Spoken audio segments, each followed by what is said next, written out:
Social মিডিয়াতে সফল হওয়ার মানেটা ঠিক কি? অনেক ভিউ বা হয়তো অনেক ফলোয়ার? কিন্তু ২০২৬ সালে এসে এই দুটো ধারণাই হয়তো একটু পুরনো হয়ে যাচ্ছে।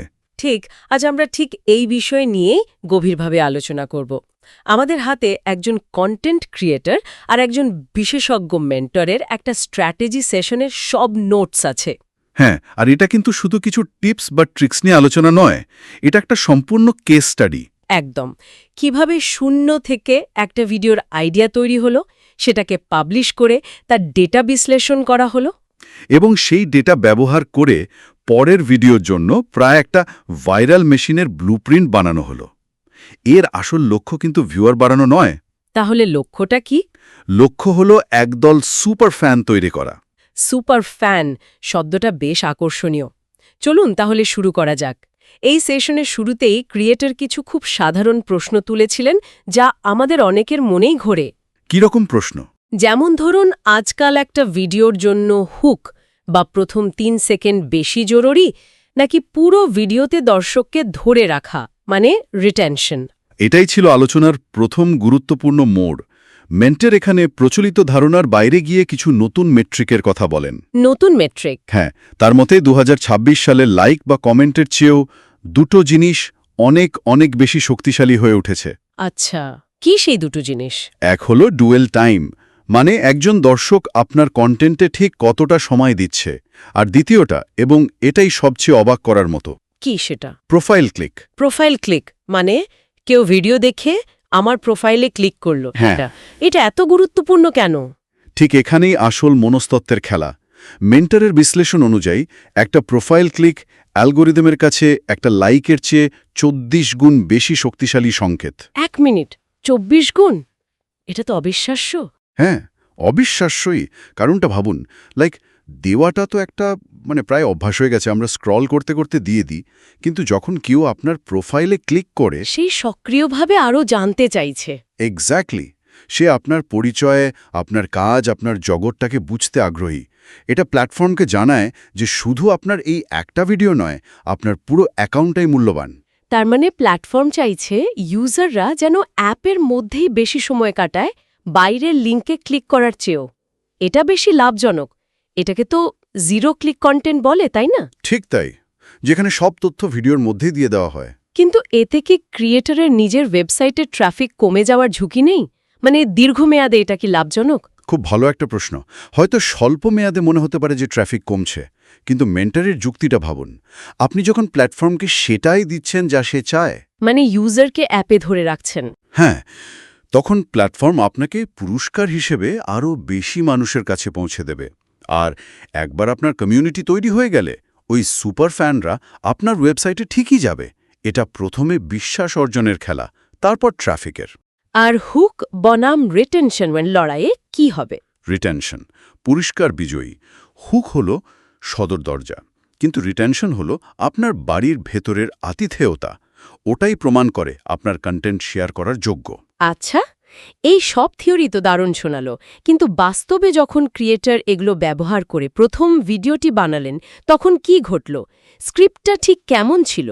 এখানে আলোচনাটা একটা থিওরি ক্লাস থেকে একটা বাস্তব ল্যাবে পরিণত হয়। ক্রিয়েটর একটা ভিডিও বানান, যার বিষয় ছিল কিভাবে ২০২৬ সালে একজন ক্রিয়েটর হিসেবে প্রথম $১০০ আয় করা যায়। বিষয়টা তো বেশ আকর্ষণীয়। আর হুক নিশ্চয়ই খুব চটকটদার কিছু ছিল। হ্যাঁ, হুকটা ছিল বেশ আক্রমণাত্মক। 99% নতুন ক্রিয়েটর ভুল পথে এগোচ্ছে। ও, এটা তো সরাসরি মনোযোগ কেড়ে নেয়। ঠিক, কিন্তু আসল জাদুটা ছিল এডিটিং স্টাইলে। মেন্টর এটাকে একটা হাইব্রিড মডেল বলেছেন। ভিডিও শুরুতে ছিল ঝড়ের বেগে ইনফরমেশন, খুব দ্রুত গতির টিপস, কিন্তু ঠিক মাঝখানে হঠাৎ করেই গতি একদম কমিয়ে দেওয়া হলো। গতি কমিয়ে দেওয়া হলো, কিন্তু এতে তো দর্শকরা বোর হয়ে ভিডিও ছেড়ে দিতে পারে।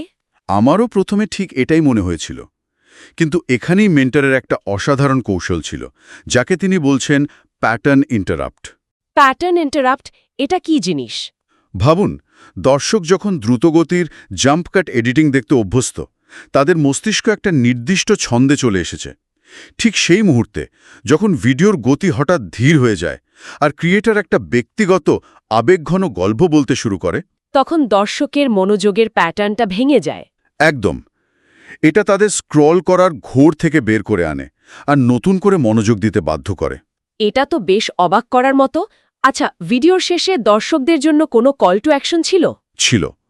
দর্শকদের বলা হয়েছিল একটা ফ্রি চেকলিস্ট পাওয়ার জন্য কমেন্টে রোডম্যাপ লিখতে। অনেকেই তো এটা করে। এটাকে তো এঙ্গেজমেন্ট বেট বলা হয়। হ্যাঁ, কিন্তু এখানেই মেন্টর একটা গুরুত্বপূর্ণ সতর্কতা দিয়েছিলেন। কিরকম সতর্কতা? এটা কি ক্ষতিকর হতে পারে? ঠিক এই প্রশ্নটাই উঠেছিল। মেন্টরের মতে এর একটা ঝুঁকি আছে। যদি আপনার উদ্দেশ্য শুধু কমেন্টের সংখ্যা বাড়ানো হয়, তাহলে অ্যালগোরিদম সেটাকে একটা ফাঁকি হিসেবে ধরতে পারে এবং আপনার রিচ কমিয়ে দিতে পারে। তাহলে উপায়? উপায় হলো উদ্দেশ্যটা বদলানো। যদি আপনার উদ্দেশ্য হয় জেনুইন কনভারসেশন বা আসল আলোচনা শুরু করা, তাহলে এটা খুবই শক্তিশালী একটা কৌশল। যারা রোডম্যাপ কমেন্ট করছিল, ক্রিয়েটর তাদের ডিএমে গিয়ে শুধু লিঙ্কটা পাঠিয়ে দেয়নি, বরং তাদের সাথে কথা বলেছে। হ্যাঁ, তাদের সমস্যা বোঝার চেষ্টা করেছে। উদ্দেশ্যটা ছিল সম্পর্ক তৈরি করা, শুধু এঙ্গেজমেন্ট বাড়ানো নয়। বাহ, দারুণ একটা সূক্ষ্ম পার্থক্য।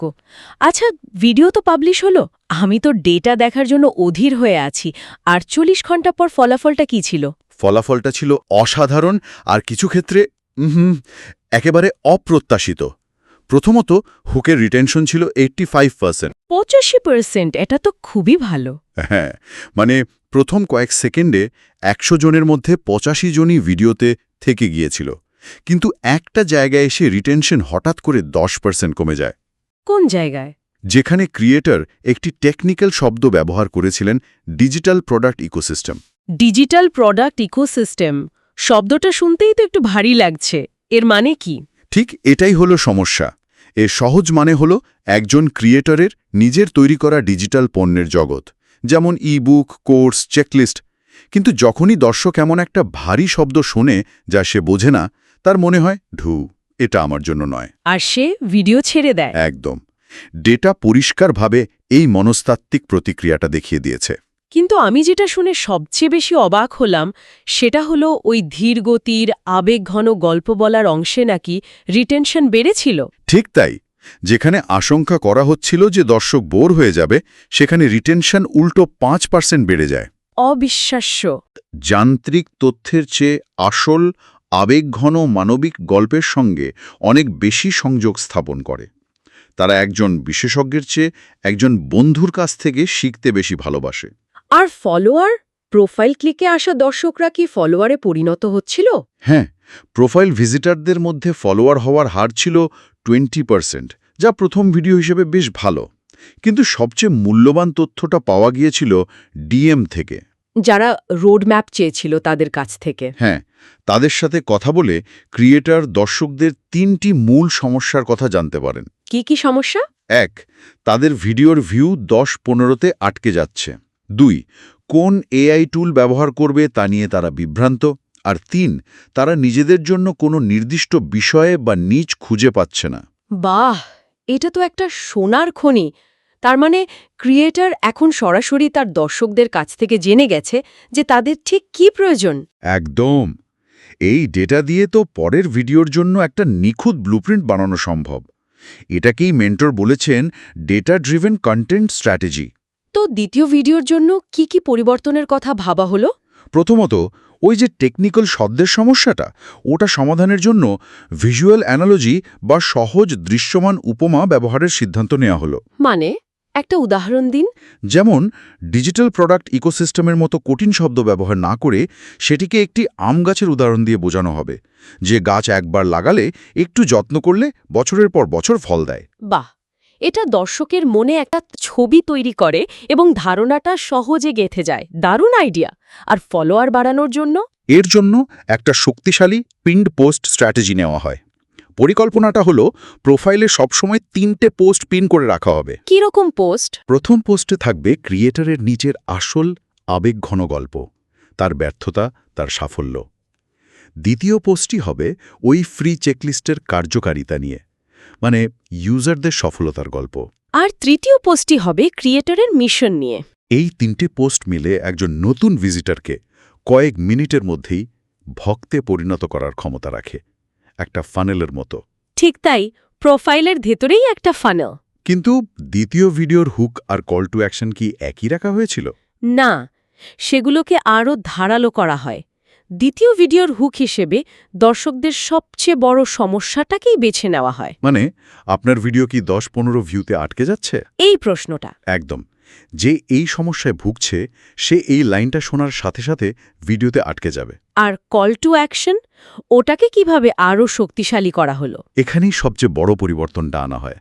এবার আর শুধু রোডম্যাপ কমেন্ট করতে বলা হয়নি। তাহলে কি বলা হয়েছিল? নতুন কল টু অ্যাকশনটি ছিল, যারা কমেন্ট করবে তাদের মধ্যে প্রথম 50 জনের প্রোফাইল আমি নিজে চেক করে একটি পার্সোনাল ভয়েস নোট পাঠাবো। ভয়েস নোট, ব্যক্তিগতভাবে? হ্যাঁ, যেখানে আমি বলবো আপনার কন্টেন্টের কোথায় উন্নতি করা সম্ভব। 1 মিনিট, এটা তো অবিশ্বাস্য। কিন্তু ব্যক্তিগতভাবে ভয়েস নোট পাঠানো তো অনেক সময় সাপেক্ষ। একজন ক্রিয়েটর কি এভাবে স্কেল আপ করতে পারবে? ঠিক এই প্রশ্নটাই আমাদের করতে হয়েছে। মেন্টরের উত্তরটা ছিল খুবই গুরুত্বপূর্ণ। তিনি বলেন, শুরুর দিকে আপনাকে এমন কিছু কাজ করতে হবে যা স্কেল করা সম্ভব নয়। এমন কিছু যা স্কেল করা সম্ভব নয়? হ্যাঁ, 2026 সালে যেখানে এআই দিয়ে হাজার হাজার কন্টেন্ট তৈরি হচ্ছে, সেখানে এই ব্যক্তিগত ছোঁয়া বা পার্সোনালাইজেশনই হবে আপনার সবচেয়ে বড় আনফেয়ার অ্যাডভান্টেজ। মানে উদ্দেশ্যটা প্রথম দিনেই লক্ষ লক্ষ ফলোয়ার পাওয়া নয়? না, উদ্দেশ্য হল প্রথম 100 জন সুপার ফ্যান তৈরি করা। এই 100 জন মানুষই আপনার হয়ে কথা বলবে, আপনার কন্টেন্ট শেয়ার করবে। এই ব্যক্তিগত ভয়েস নোট পাঠানোর মাধ্যমে যে বিশ্বাস অর্জন করা যায় তা হাজার হাজার ভিউয়ের চেয়েও অনেক বেশি মূল্যবান। এটা একটা সম্পূর্ণ নতুন দৃষ্টিভঙ্গি। আচ্ছা, এডিটিংয়েও কি কোনো পরিবর্তন আনা হয়েছিল? হ্যাঁ, কিছু সূক্ষ্ম কিন্তু খুব কার্যকর পরিবর্তন। যেমন ভিডিওর মাঝে গুরুত্বপূর্ণ কথার আগে 1 সেকেন্ডের জন্য সম্পূর্ণ নীরবতা বা সাইলেন্স পজ রাখা। কেন?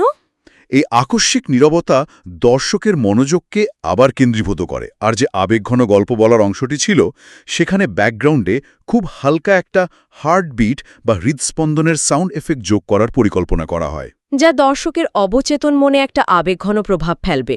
ঠিক তাই। তাহলে সব মিলিয়ে এখানকার মূল বিষয়টা কি দাঁড়ালো? এই পুরো আলোচনা থেকে আমরা কি শিখতে পারি? আমার মনে হয় সবচেয়ে বড় শিক্ষা হল 2026 সালে সোশ্যাল মিডিয়া গ্রোথ মানে অ্যালগোরিদমকে ফাঁকি দেওয়ার কৌশল খোঁজে নয়, বরং মানুষের মনস্তত্ত্বকে গভীরভাবে বোঝা। একদম ভিউ বা ফলোয়ারের সংখ্যার পেছনে না ছুটে একনিষ্ঠ একটি কমিউনিটি বা সুপার ফ্যান তৈরি করা, যারা আপনার যাত্রার শুধু দর্শক নয়, সঙ্গী হবে। ডেটা এখানে শুধু সংখ্যা নয়, ডেটা হলো আপনার দর্শকদের না বলা কথা শোনার একটা মাধ্যম। একদম। এই আলোচনাটা আমার মনে একটা গভীর প্রশ্ন তৈরি করছে। কি প্রশ্ন?